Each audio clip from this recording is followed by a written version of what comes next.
Okay, here we are at Firebird Farm in Beltsville, Maryland. We are here at our field letter G. We alphabetize our field. So we have a killed, or at least mowed, cover crop of oats and daikon radish. It was a poor stand, but we mowed it anyway. And I'm just going to be demonstrating how to take a soil sample. So I've got one of these really cool tools. It's like a little auger. It's actually a fairly large auger. It's got these blades that'll chew through the soil, and it'll make it so that I get a cylinder of soil instead of like a diagonal, which I might get with a shovel. And that'll help me get a accurate analysis of what's going on in the soil, because I'll have an equal amount of soil from lower in the soil profile as I have upper in the soil profile. So the amount of soil that's like 6 inches deep, I'll have the same amount of that soil as I will the soil that's on top, and that'll help me get an accurate analysis from the lab that we send it to.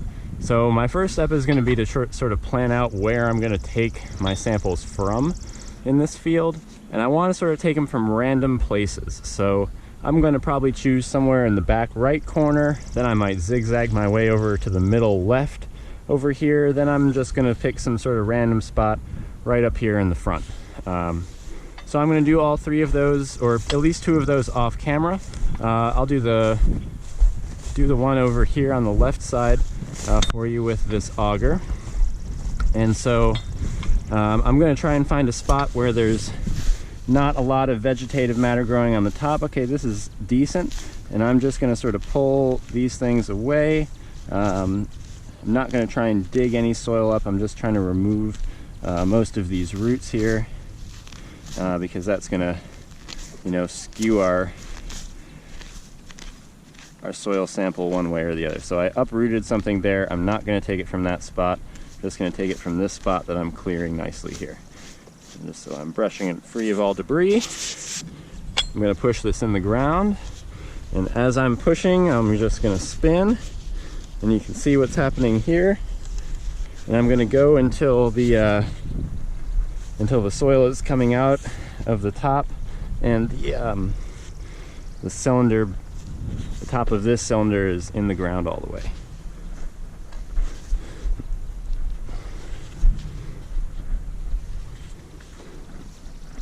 All right, that looks really nice. So I've got a really awesome core sample here. This is why this tool is so awesome.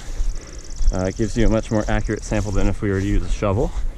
But I'll demonstrate that technique in a second. So once you take your sample, you're going to want to find a place to like spread out your soil onto. It's a little bit tricky to get these out of this auger since our soil is pretty crumbly.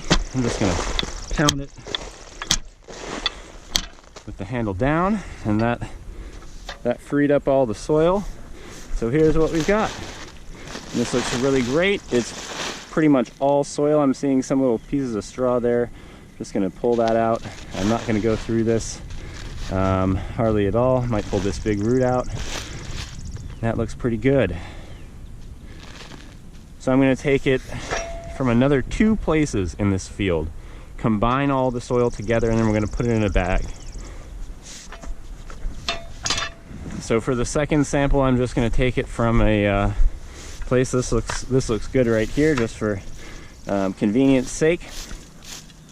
And I'm just going to be demonstrating the shovel technique. This is quite a bit more tricky, but most of us have a shovel, and most people don't have a fancy auger thing. So we're going to try and get this as deep in the ground as we can. That's it there. Just going to lift up a little bit. I'm just going to make like a big old square, trying to connect my holes, or at least the slots that I make with the shovel. Now that I've got it around all 4 places, I'm just going to sort of gently pry up. And we see we've got like a nice pyramid of soil, but we can tell that most of the soil in this shovelful is from the top, and there's just a little bit from the bottom. So what we're going to try and do very gently, very gradually, hopefully, is going to be just to remove that stuff. Don't have a knife on me, yikes. So I'm just going to try and do it by hand. It's really great if you have a knife, you can sort of just cut a straight line right down to the tip of your sample here. So I'm just going to sort of try and break it off. Ooh, there's a nice big earthworm, beautiful. This soil is really healthy, which is great. Okay, so now we've broken that off. That's really great. I'm going to create like a cone in the center here.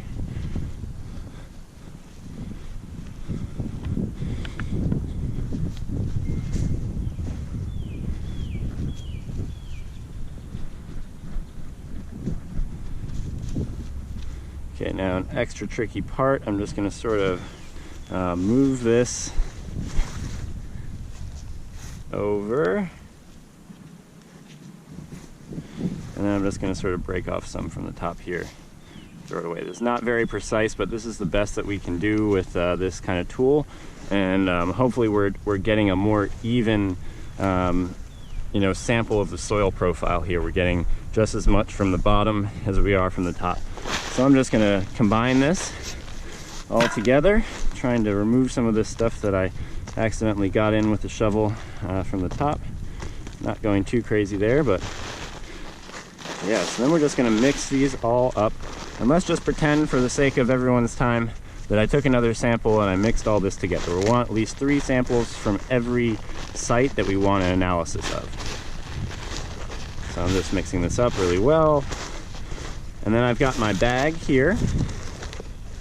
This is a pretty cool soil sample bag that we've got. You can use pretty much any kind of bag unless your lab has specific specifications. They might let you know. It's good to call them before you take a sample. They might have specific instructions for you when you actually take the sample, and they might be able to hook you up with some materials like this, which are always great to have around. So I don't need to take all of the soil that I took from my my samples. I'm just going to take some of it, and because I know that it's all mixed up, it's all uniform, so I'm not getting more from the shovel sample than I am of the auger sample. And it's not very precise, and that's okay. This is probably all that they need. They don't need any more than this to do their analysis. So I'm just going to seal up this bag. And it's very important to label the bags, whatever you want to label them, but as long as you remember where you took the sample from, because we have our fields alphabetized, it's pretty easy for us. So I'm just going to make this one G101. And I forgot my marker, but I'll write G101 in permanent marker on this bag, and then we'll send it off to the laboratory. And that's how we take a soil sample.